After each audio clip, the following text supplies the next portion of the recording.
what we will do is conduct a very careful, methodical review, make sure that people that have applied do meet the criteria for whatever programs are available, okay? And then we'll move forward from there. Okay? Believe me, we are not going, we have not and are not going to drag our feet throughout this process. We have requested originally the state deadline to respond to them was in late September. There was no way that we could do that. So they have granted us an extension to the end of November. And I'm sure that as we show them what work we have done and how we're progressing, I don't think it's going to be a problem to get an extension from there. Okay? After that point, it will continue to take time. You know, it depends on the time of year. You know, some of the work will be fairly easy to do over the winter months. We can do the title searches, we can do the appraisals, we can do the environmental reviews. Okay, but if we actually, and you know, in an extremely aggressive and an extremely optimistic light, we're not going to be actually moving forward with demolitions during until sometime next year. Sir? How long would you get to pay the person is subject? How long would that person have to move out of his home and find something else? You would know as the process is moving forward. And I'll go back to the homes that we had worked with. These people knew, okay, we were at this point. We had somebody come in to our home, they did an appraisal. Then we had somebody else come into our home, they did an environmental assessment. You know as we're progressing. Then what we would do is we would establish a date, assuming everything went forward, establish a date for a closing. The closing would be similar to any other closing that takes place. And you know, we would sit down. It would not come as a surprise. No one would be kicked out of their house. But by the same token, once we get to that point, we're going to want to move forward because as our timeline goes, we will be negotiating with a demolition contractor. Obviously, we're going to get a much better price if that contractor knows he's going to go into a certain neighborhood and do, you know, multiple homes. I understand that, but the people in this room right here, right now, actually, everyone was, as far as the buyout goes, whether we want to take it or not, everybody's in limbo, because we don't know what's gonna happen, and we don't know if we're gonna be up for the buyout or not. Some of us might have to have to fix up our homes a little bit for winter, and so on and so forth. Everybody's more or less held in limbo here. Okay. At this point in time, I would have to recommend to you that you make sure you winterize the house, okay? While we're gonna move forward as expeditiously as possible, you are gonna be in that house through the winter. Whether you're number one on the list and, you know, everything moves forward at lightning speed, you're gonna be in the house through the winter. How's the town gonna go about picking up the taxes that they're gonna lose from losing all these houses? They're used to having taxes, if they're gonna lose How about we make 30, it 40 easier houses, for them? who's gonna Start pay? now half and then take the rest later. Is that gonna double the taxes of the people that stay? No. Or are you gonna continue to pay, or are they just gonna drop the Just taxes? talk loudly. Well, that's an issue that the board is going to have to address. Loss of tax revenue. Of course, if the property is turned over to the county, we don't get any tax for that property. Right, so you lose money. And it's going to be a It's gonna problem. cost the town money in the long run. That's correct. So shouldn't they owe the town some money for the Well, I have an issue with the county. 40 years I have- of tax loss? Yeah, I have an issue with the county taking over the property, because if the tunnel is ever repaired, like he had mentioned earlier, the county can go and sell the property. So at some point, am I correct on that, Art? No, we can sell the property at any point in time. However, there will be an easement attached to that property that it can never be built on again. I understand, I Even understand. if the tunnel is repaired, okay, the property cannot be built on again. Structurally, But if it's No structure can be put No on it, structure. but it Correct. can be used as, for example, farmland or something else. Absolutely. So potentially you have a sale of, let's just throw out an example, 1,000 acres, and I'm being ridiculous number, but 1,000 acres worth of land in the town that could be used for farmland, and a farmer may come here and, like the state has done recently, and now the county gets that money and the town gets nothing, both in taxes, we get nothing, and nothing of the sale.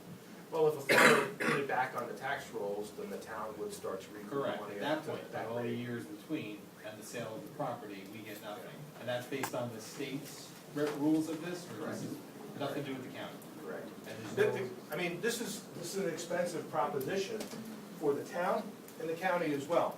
From a county perspective, we have to insure it, we have to maintain it, we have to provide security for it, and there was no additional county taxes being received off of that property either, okay? So, in addition to that, all of the parcels, as I said, that don't go through and ultimately result in a sale that is, demolished, we're on the hook for all of those costs.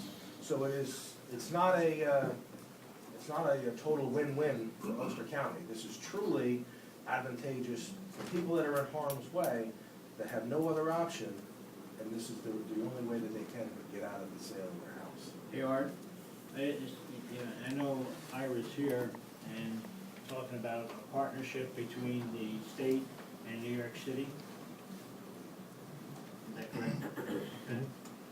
Well, if that happens and they use some of the money from DEP to purchase these houses, I consider that non-restricted money. What we're talking about here tonight is the program as I've described it. We don't know what may or may not ultimately be in a final agreement between the city and the county. Right now, this is the program that's on the table. But wouldn't these both agreements come in at the same time? The state agreement is in place And today. Ira said his agreement is ready also. Am I right? Yep, it has to go through New York City Law Department and New York City Controller before I can say that it's a final deal. and your program does not take money from the state. No, it's all city funds that Ulster County is going to use to implement the program. Okay, so just to be somewhat obnoxious about it, but I'm going to anyway. It's okay. So now with his program, the state, rest of New York State pays for a problem that DEP has created. Your program, DEP fixes the problem that they created. Am I oversimplifying it, or am I pretty much accurately stating it? What's your question? Is the difference between your program and his, with his program, and I say his meaning Art, what Art's talking about, the state, meaning every resident in New York State who has nothing to do with the aqueduct, has no benefit of the aqueduct, pays a portion of this out of their taxes, as opposed to with your program, 100% of it comes from the funding from the people who benefit from the water, who get the water, and created the problem with the water.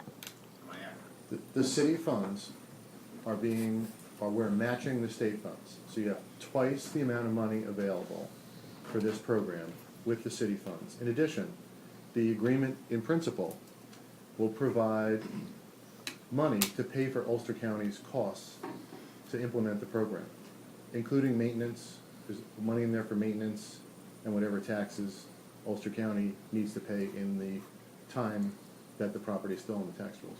So the agreement in principle does include money to cover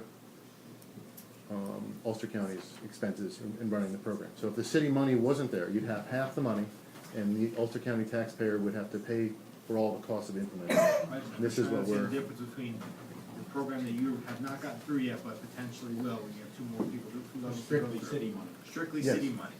Is it accurate to say that your program is, there's no restrictions on it like there is with the state? As far as the income levels and these other things, because that's what I've been hearing. Do you want me to answer that, Dennis?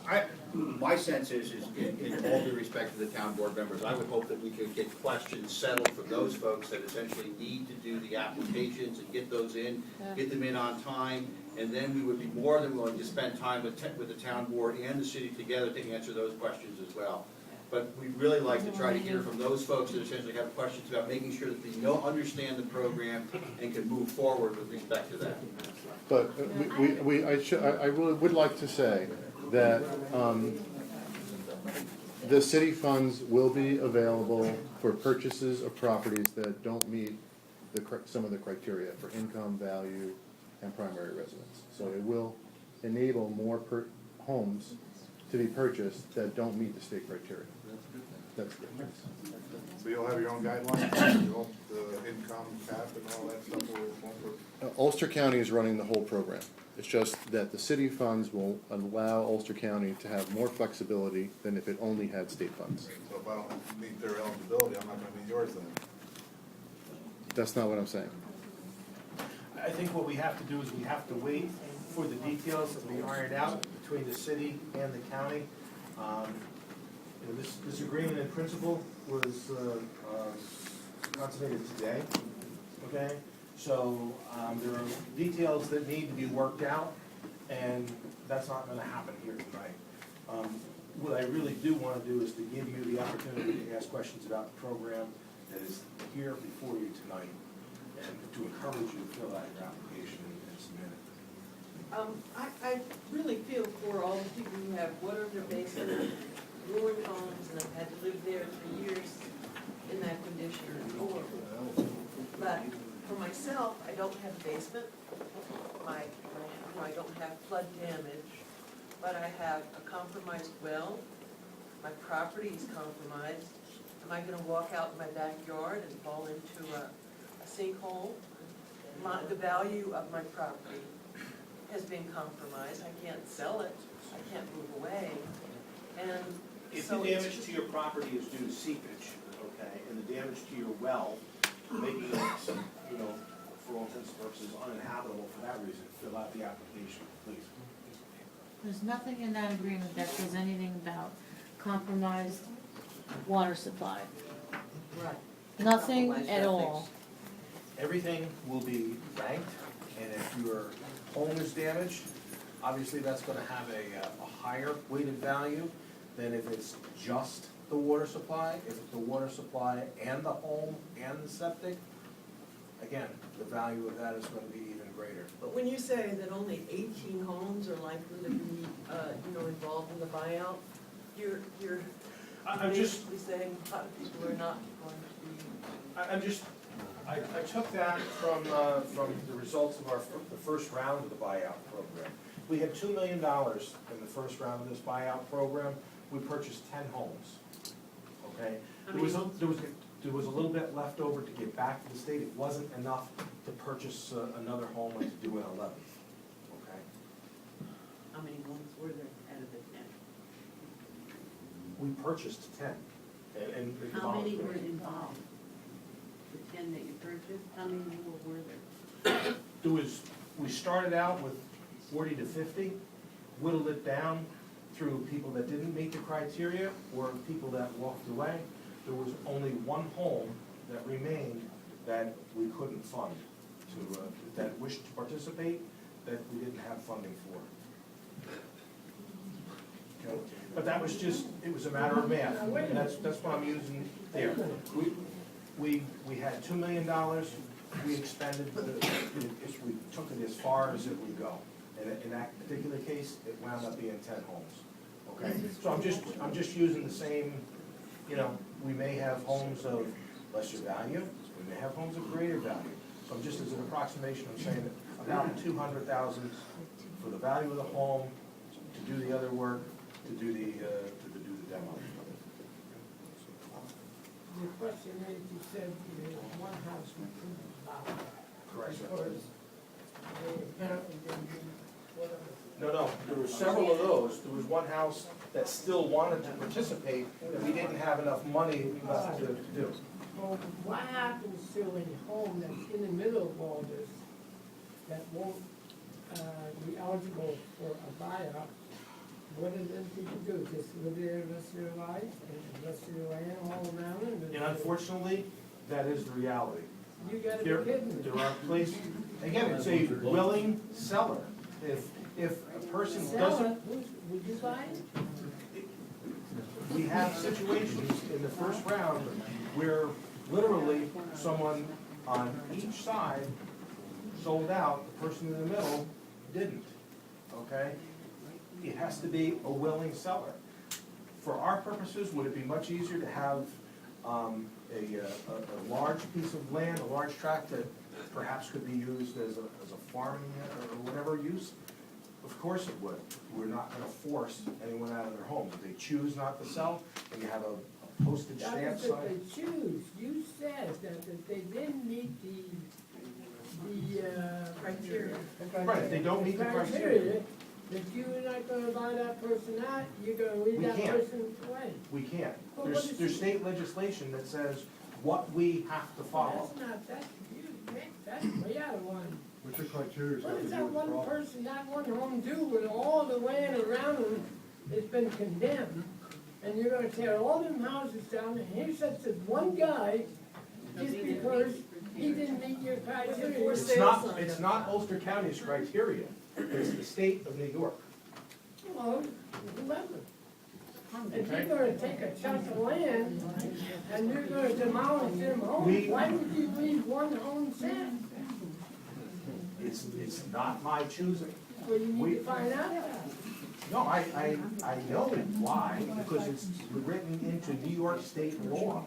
Do I agree with it? No. Okay? Is it common sense? No. But it's New York state law. That's the program, that's what we have to follow. Yeah. I have one question. It's costing us, every time we flood, that last bill we paid was over $500 by running pumps, buying gas for the gas pumps. How long can we keep this up? We're on Social Security, you know, $500 a month is a lot of money for the last storm, just to keep the water out of the basement. True. Thank you. Understood. Okay, understood. So, have you filled out your application? Oh, yes. Okay. Again, people that, the most needy will move to the top of the list. So until then, you should spend $500 a month. Well, that's not necessarily true. The most needy, or is it the big bang for the buck? I mean, you're contradicting yourself every time you say whether, you know, here we have a limited amount of funds. Correct. You're trying to get the big bang for the buck, yet you just said that it's condition, when we've been fighting for a condition of homes, and we've been told that that's not the issue. That absolutely needs to be the issue, and every single one of my neighbors can tell you the same thing, that it's difficult living under these conditions every time that we flood, regardless of whether your home is worth or valued at the current market value of $100,000 or $300,000. It has to go by condition. The conditions have been established by the state of New York. We're obligated to follow those. Okay, so now it looks like we need to go to the steps of Andrew Cuomo's office in Albany and protest the conditions of this bill, because it's obvious that not even everybody, never mind the people that didn't make it to this meeting, not even everybody in this room is going to be taken care of, whether they qualify, which I'm sure just about everybody qualifies, or whether you're meeting the criteria, you're still not going to fulfill the hopes that we have of getting out of these homes because we're being flooded by the leaking aqueduct. I completely understand that you want to get out of your home, and this may be the only or best opportunity to do that. However, we have to follow the state law that was, it's not a bill, it is now a law. It was approved by the Assembly, the Senate, and signed by the governor. This is the program. What year was that? It was approved this year. Well, all this started in '04, '03. Right, but it was finally promulgated this year. One of the things I would say is that the negotiations that are taking place with respect to DEP and Ulster County is to make sure that some of these program rules are relaxed or eliminated with respect to the use of DEP funds. Income levels, primary residence issues, issues associated with how we rank seats.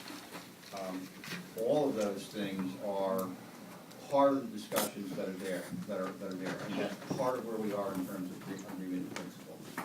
So I go back to The sense that I want to leave you with, is go back is to fill out the applications.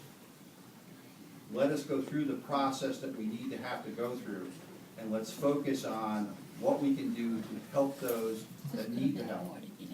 And not focus on essentially issues that may or may not come into problems as we move forward.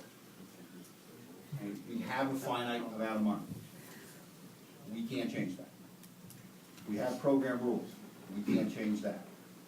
We are working to try to find alternative sources of funds, both on the FEMA side and on the PPP side, to make sure that we can maximize the effort here to get as many of you folks that want to participate out of harm's way. We have that pledge. We continue to do it. We'll promise you to absolutely positively continue. So here we sit, working around New York State rules, when it's actually Bloomberg's problem. I mean, I think